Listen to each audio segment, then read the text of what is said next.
अस्सलाम वालेकुम। आज हमारा टॉपिक ऑफ डिस्कशन है एक्सिलरी आर्टरी और उसकी ब्रांचेस।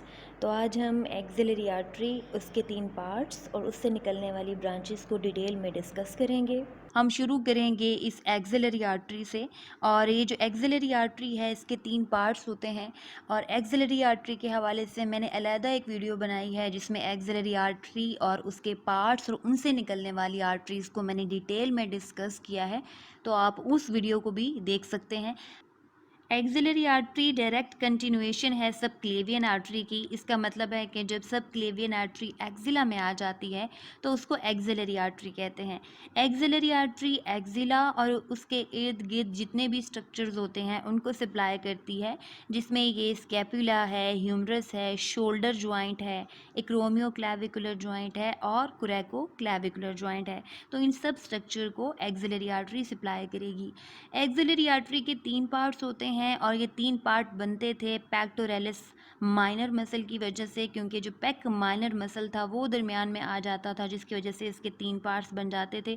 तो इस तरीके से जो है वो इसके 3 पार्ट्स होंगे। ये पार्ट फर्स्ट है और ये पार्ट सेकंड और थर्ड। पार्ट फर्स्ट में से एक आर्टरी ओरिजिनेट होती है जिसका नाम है सुपीरियर थोरैसिक आर्टरी, और इसके नाम से ही पता चल रहा है कि ये थोरैक्स की सुपीरियर साइड पे मौजूद होगी। तो ये पेक माइनर और मेजर मसल की सुपीरियर साइड और फर्स्ट और सेकंड इंटरकॉस्टल मसल्स को सप्लाई करती है। पार्ट 2 में से 2 आर्टरीज ओरिजिनेट होती हैं। एक है थोरैको एक्रोमियल आर्टरी, और थोरैको एक्रोमियल आर्टरी की जो है वो 4 ब्रांचेज होती हैं, जिसमें डेल्टॉइड, पेक्टोरल, एक्रोमियल और क्लैविकुलर ब्रांच है, और इसको हम बाद में भी डिस्कस करेंगे। पार्ट 2 की जो दूसरी आर्टरी है वो है lateral thoracic artery. Lateral thoracic artery नाम से पता चल रहा है कि थोरैक्स की लैटरल साइड पे होगी, तो ये चेस्ट और ब्रेस्ट की लैटरल जो साइड है वहाँ पर सप्लाई करेगी। और फिर जो पार्ट 3 है उसमें से 3 आर्टरीज ओरिजिनेट होती हैं, जिसमें एक सब स्कैपुलर आर्टरी है जिसकी आगे फर्दर जो है वो 2 ब्रांचेस हैं, इसको हम डिस्कस करेंगे। और पार्ट 3 की जो दूसरी आर्टरी है वो इंटीरियर ह्यूमरल सर्कमफ्लेक्स आर्टरी है, और उसके बाद तीसरी होती है पोस्टीरियर ह्यूमरल सर्कमफ्लेक्स आर्टरी। ये जो ह्यूमरल सर्कमफ्लेक्स आर्टरीज हैं ये शोल्डर जॉइंट को सप्लाई करती हैं। तो इस तरीके से एक्सिलरी आर्टरी के 3 पार्ट्स और उससे निकलने वाली ब्रांचेस। एक्सिलरी आर्टरी के पार्ट 2 में से ओरिजिनेट होती है थोरैको एक्रोमियल आर्टरी। इस तरह थोरैको एक्रोमियल आर्टरी ओरिजिनेट होगी, और इस थोरैको एक्रोमियल आर्टरी की 4 ब्रांचेज होती हैं। एक होती है एक्रोमियल ब्रांच जो कि सप्लाई करेगी एक्रोमियो क्लैविकुलर जॉइंट को। दूसरी डेल्टॉइड ब्रांच होती है जो कि डेल्टॉइड मसल को सप्लाई करती है। तीसरी पेक्टोरल ब्रांच होती है जो कि पेक्टोरल रीजन को सप्लाई करती है। और चौथी क्लैविकुलर ब्रांच होती है जो कि क्लैविकल को सप्लाई करती है। इस तरह से ये क्रोमियल ब्रांच और उसके साथ ही मौजूद होगी यहाँ पर ये डेल्टॉइड ब्रांच, और उसके साथ ही मौजूद है ये पेक्टोरल ब्रांच, और क्लैविकुलर ब्रांच भी यहाँ पर मौजूद होगी। तो ये पार्ट 2 की थोरैको एक्रोमियल आर्टरी और उसकी 4 ब्रांचेस। एक्सिलरी आर्टरी के पार्ट 3 में से 3 ब्रांचेज ओरिजिनेट होती हैं, जिसमें ये सब स्कैपुलर आर्टरी है जो कि आगे फर्दर जाके 2 ब्रांचेज में डिवाइड होगी। ये इंटीरियर ह्यूमरल सर्कमफ्लेक्स आर्टरी, और उसके बिल्कुल पीछे होगी posterior humeral circumflex artery. Part 3 में से ये सब स्कैपुलर आर्टरी, और इसके नाम से ही पता चल रहा है कि ये स्कैपुला के सब में मौजूद होगी।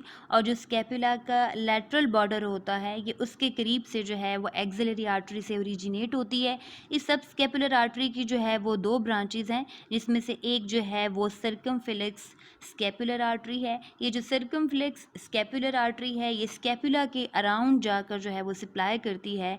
और इस सब स्कैपुलर आर्टरी की दूसरी ब्रांच है थोरैको डॉर्सल आर्टरी। ये जो थोरैको डॉर्सल आर्टरी है नाम से ही पता चल रहा है कि थोरैक्स की डॉर्सल साइड पर होगी। तो थोरैक्स की डॉर्सल साइड पे जो मसल होता है लेटिसमस डॉर्साई मसल, तो थोरैको डॉर्सल आर्टरी जो है वो उस मसल को सप्लाई करती है। तो पार्ट 3 में से ये सब स्कैपुलर आर्टरी और उसकी ब्रांचेस सर्कमफ्लेक्स स्कैपुलर और थोरैको डॉर्सल।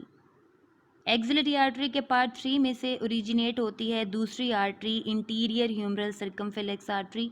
और ये जो इंटीरियर ह्यूमरल सर्कमफ्लेक्स आर्टरी है, ये जो ह्यूमरस की नेक होती है ये उसके अराउंड मौजूद होती है। और इसकी कुछ ब्रांचेस जो हैं वो आप देख रहे हैं असेंड कर रही हैं शोल्डर जॉइंट में।